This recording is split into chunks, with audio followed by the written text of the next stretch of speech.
Happy Halloween from the Urban Scope podcast. We got another good topic for you today, a very controversial topic throughout the hip hop community this week, and partially of end of last week, I believe. So TDE, Top Dog Entertainment, the record label that Kendrick Lamar used to be signed to, that Schoolboy Q is actively signed to, and SZA is signed to, and many others.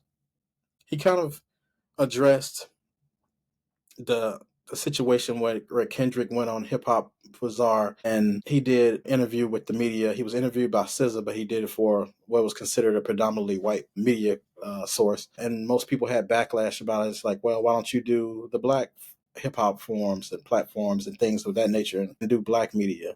Kind of like what they got on Drake about a couple of years ago. And Top Dog kind of responded and he said, and I phrase in quotes, most of you guys are trash. Just my opinion. That's why artists don't want to talk to you.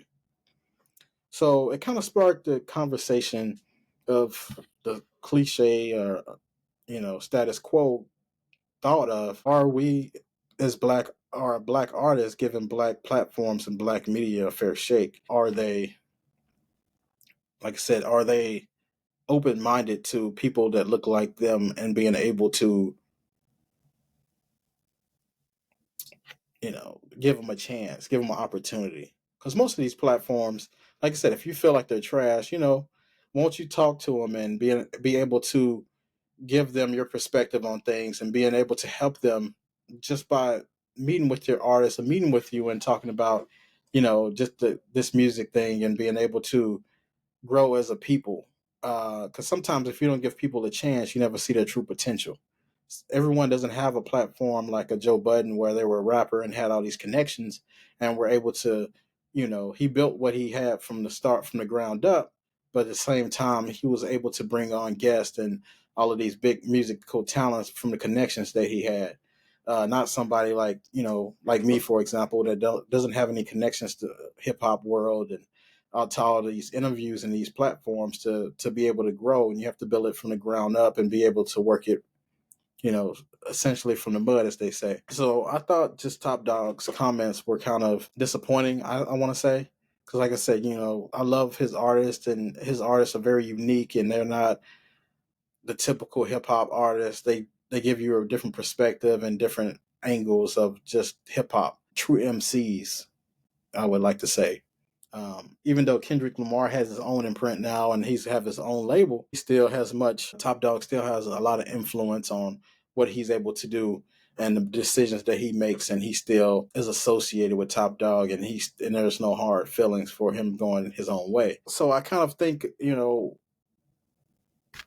for you to be able to cross over, I think you have to do some of these white platforms, but at the same time, to connect to your people and your base, you have to do black media.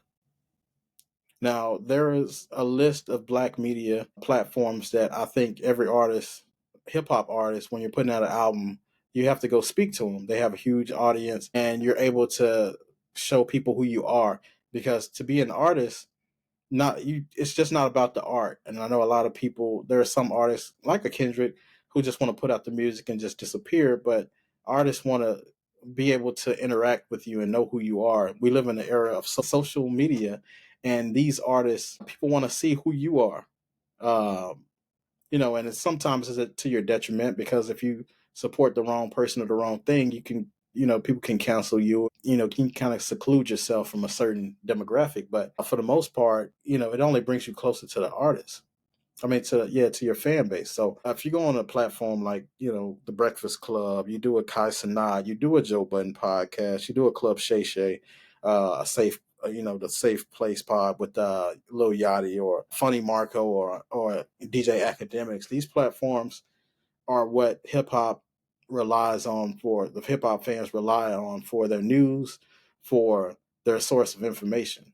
Also, the Urban Scope podcast, you can get that information as well. But these guys are putting out material at a higher clip and have more resources and are doing it full time. So you're able to get the hip hop news right away, and you're able to get their perspective and more insight as these people, deal with people in the industry and been in the industry and, and kind of know the ins and outs of everything. So, people getting, these black artists have been getting backlash of going on the Bobby Altoffs and going on Joe Rogan or doing the Kelsey Brothers show or one of these other platforms. And it kind of got me to thinking about Shannon Sharp with the Club Shay Shay podcast. Most people, when he leaked the audio of him, in bed with someone, it kind of rubbed people the wrong way. Pause.